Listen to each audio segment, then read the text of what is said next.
Prologue to the Silk Road of the Revolution. New York, 1782. The truth of the American Revolution, the sacred and polished story enshrined in marble and parchment, always left a piece out.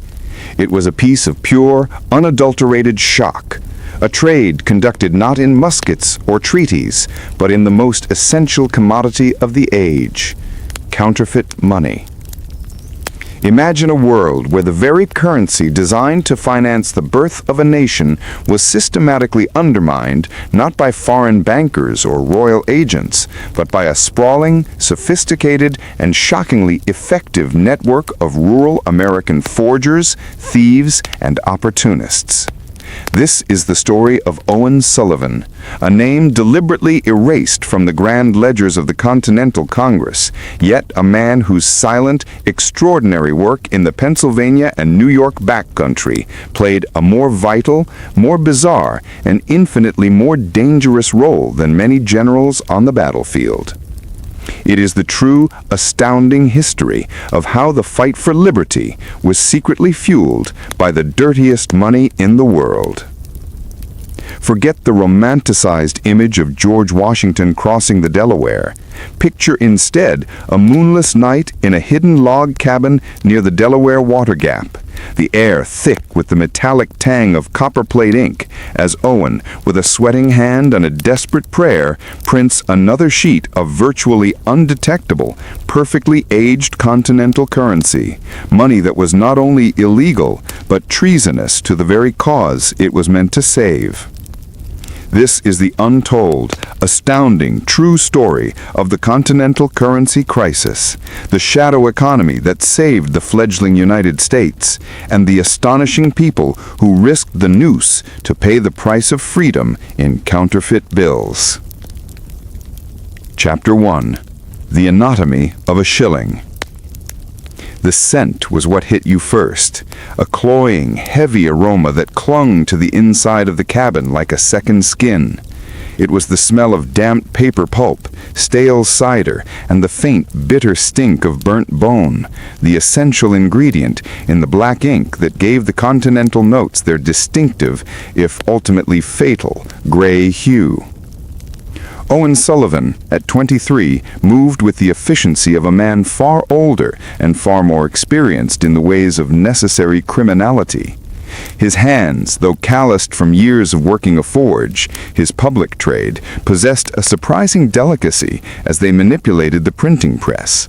It wasn't the large wooden behemoth that churned out Bibles in Boston. This was a small, cunningly modified rolling press, easily disassembled and hidden beneath the loose floorboards of the cabin that served as his secret printing lair. "Too light on the lower right, Owen," a sharp, gravelly voice cut through the silence. Owen didn't flinch. He knew the critique was accurate, and the source, a gaunt, silver-haired man named Ezra Cole, was one of the few people in the world whose judgment he implicitly trusted. Ezra, a former engraver who had fled his apprenticeship in Philadelphia years ago, was the artistic genius of their clandestine operation, the man who had perfected the copperplates. "The new paper's resisting the pressure," Owen muttered, wiping the smear of ink from his brow with the back of his hand. "We need to age these bills faster. They feel too crisp for notes that should have been in circulation for 6 months." The aging process was vital as the printing itself.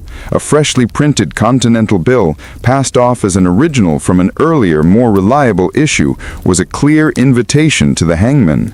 The Continental Congress, in a desperate attempt to fund its war against Great Britain, had issued enormous quantities of paper money, over $240 million by 1779. But their notes, backed only by the good faith of a government that might not exist next month, plummeted in value. The famous phrase, "not worth a continental," had become a bitter American idiom. The notes had another, even more critical weakness. They were laughably easy to forge. The official printers, operating under rushed wartime conditions, used common script type, cheap paper, and little in the way of sophisticated anti-counterfeiting measures. This was their opportunity. Ezra stepped closer, his shadow falling over the wooden counter where a stack of new, crisp bills lay waiting. Each one was a $40 note dated May 9th, 1776, a golden year of revolutionary fervor, which meant the paper should look worn, faded, and slightly grimy. "The Congress is playing a fool's game, Owen," Ezra said, his voice dropping to a conspiratorial whisper. "They print one series and then weeks later they are already issuing a new one. Different color, different engraving. They don't trust their own money, so how can they expect the common man to?" Ezra was wrong. Their problem wasn't the Congress's lack of trust. Their problem was the extraordinary, systematic sabotage of the continental currency by the British. In New York City, which was then occupied by the British, the King's men had established a massive, sophisticated counterfeit operation. They had hired the best engravers in the colonies, imported the highest quality paper, and were printing near-perfect reproductions of continental dollars in staggering numbers. The goal was pure economic warfare: to flood the American market with fake money, thereby devaluing all continental notes and collapsing the rebellious economy. It was a brilliantly simple strategy, and it was working. The value of a real continental dollar was tanking so quickly that merchants refused to accept them, preferring hard Spanish silver or even worthless tobacco. And here was the extraordinary, mind-bending irony. Owen Sullivan and Ezra Cole were not working for the British.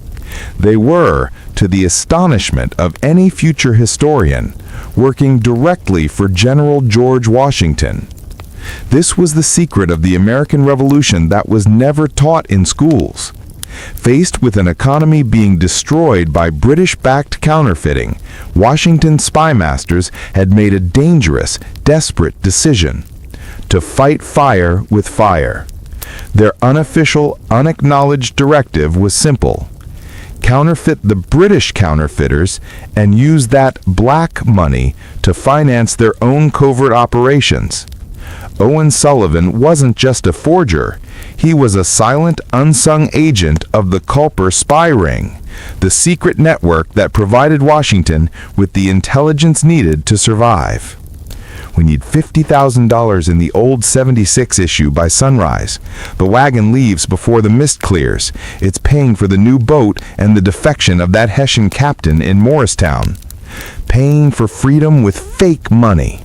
The idea was so audacious, so historically obscene, that it was perfect for the revolution. The aging process began. Owen took a handful of the notes and began to rub them with a mixture of fine dust collected from the cabin floor, chimney soot, and a tiny amount of rancid butter, which gave the bills the perfect look and feel of having passed through many greasy hands. "The paper is still the issue," Ezra repeated, turning a note over and feeling the texture. "The British are using English cotton rag. Ours is too coarse." Owen didn't have the luxury of English cotton. He was using a blend of old linen and cotton waste, provided by a network of sympathizers disguised as farmers and millers along the Delaware River. "It will have to pass," Owen said, feeding another sheet under the roller. "We are short on time and short on everything else. The cause can't wait for proper rag stock." He took the finished aged pile and meticulously counted it out. The total was $49,960. Close enough. He paused, looking at the large sum of illegal money. If any of this cash was traced back to their cabin, the penalty was not a fine or imprisonment. It was death by hanging. But a different kind of calculation was running through Owen's mind, a calculation far more complex than the sum of their forged dollars. He had to decide where to spend this money first to ensure it was used for the greatest impact and not immediately recognized as a fake. They could not use the British method, flooding the market. Their money had to be surgical, a clean, swift exchange for vital goods and intelligence. He sealed the bills inside a small, hollowed-out log, wrapped in oiled cloth. This log wasn't going to a general or a senator. It was going to a milkmaid named Abigail, whose churn carried not butter, but in coded messages and deadly financial secrets. The real story of the revolution wasn't fought on vast battlefields.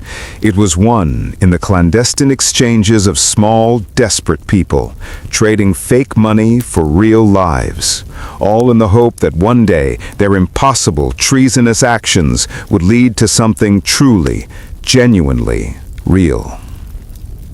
As the sun began to paint the horizon in shades of blood orange, Owen blew out the lantern. The cabin went black. He lifted the heavy, hollow log, the weight of the war in his hands, and slipped out the door, moving into the mist like a ghost. He was the unsung banker of the revolution, and his currency was a lie.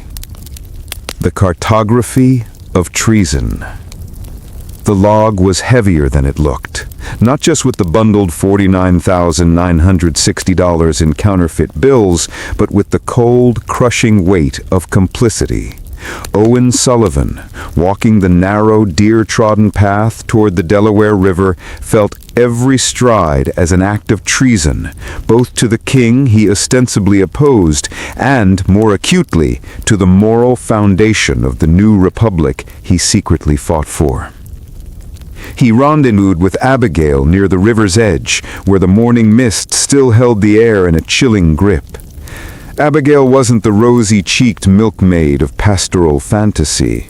At 37, her face was sharp, etched with the perpetual anxiety of wartime living, and her eyes, the color of wet slate, missed nothing. Her milk cart, pulled by a sway-backed ox named Barnaby, was a commonplace sight on the road to the small neutral trading post of Trenton, making it the perfect vessel for secrets. "Is it clean?" she asked, not greeting him, but going straight to the core of the danger.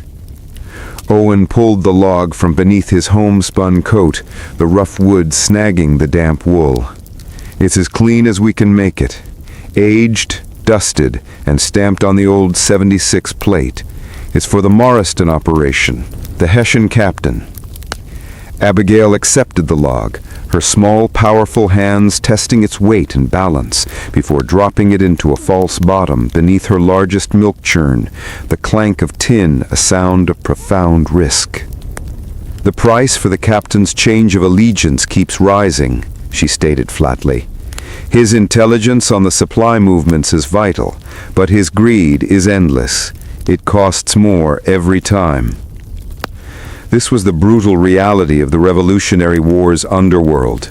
Mercenaries, spies, and desperate loyalists, the lifeblood of covert operations, didn't accept patriotic ideals. They demanded hard currency, or the appearance of it. Owen's forged money, carefully filtered through trusted hands and quickly spent, acted as a necessary lubricant for the entire spymaster machine. "We can't afford to lose the source. If the captain's information is right about the king's new gold shipment landing in New York, we can intercept and pay back the original cost of this operation 10 times over in silver." Abigail nodded, adjusting the yoke on Barnaby. "I have a message for you from the Watcher." It came coded through a shipment of dried herbs. Owen braced himself. The Watcher was Colonel Benjamin Tallmadge, chief of the Culper Spy Ring and Washington's most trusted intelligence officer. Any message from him meant a massive escalation of risk. Abigail recited the encoded message in a sing-song voice, utterly emotionless. "The Serpent is printing on the best linen. The flow is now a flood. Find the spring or the river runs dry.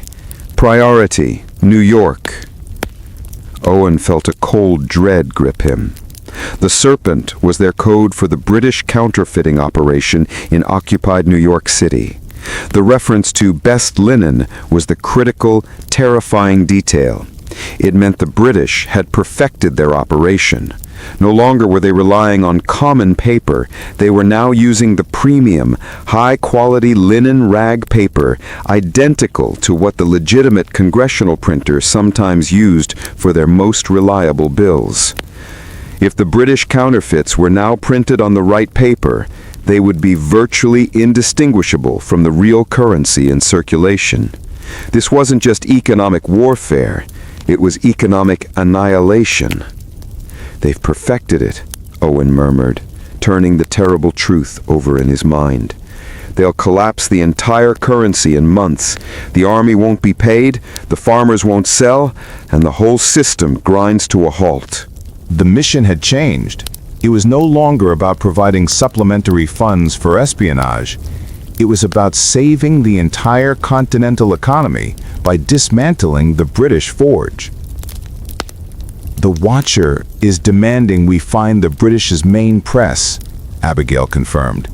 "He wants you in New York. You need to use your skill set where the counterfeits are being printed, not where they're being spent." Owen's official cover, that of a traveling metalsmith and tinker, made him the ideal candidate.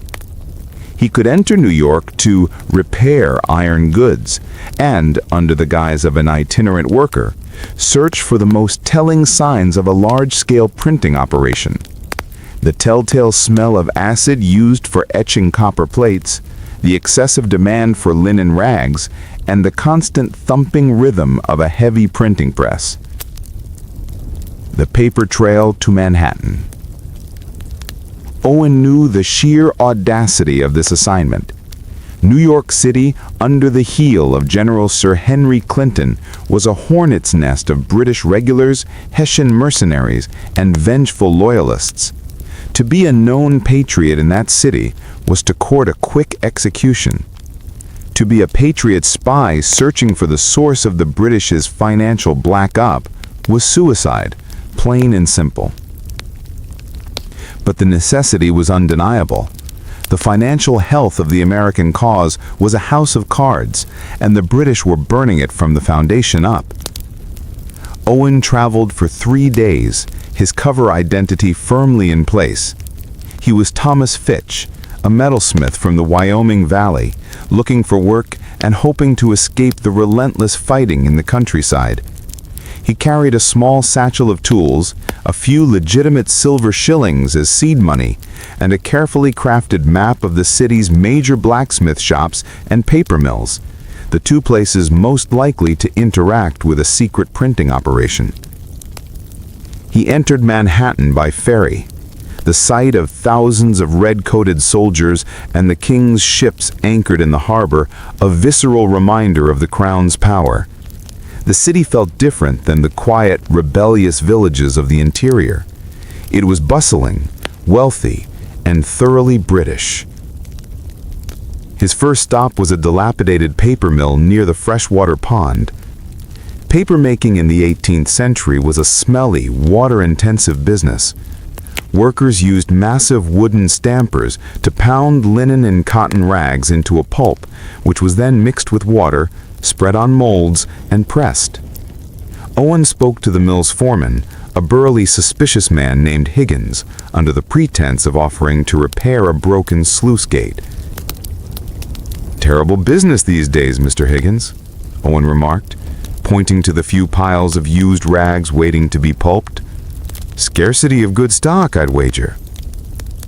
Higgins spat on the ground, a brown stream of tobacco juice mixing with the watery sludge. "Scarcity is the least of it. It's the damned quality. There's a secret order in the city, a high-paying customer who is buying up every good piece of white linen rag in the whole damned territory. They pay in hard silver and demand silence." White linen rag, the best paper stock and the key to the British counterfeit's improved quality. The Watcher's information was correct. "A printer, perhaps?" Owen asked, trying to sound casually curious. "Someone doing a newspaper?" Higgins shook his head. "The quantity is too high for a newspaper, and the secrecy is too tight.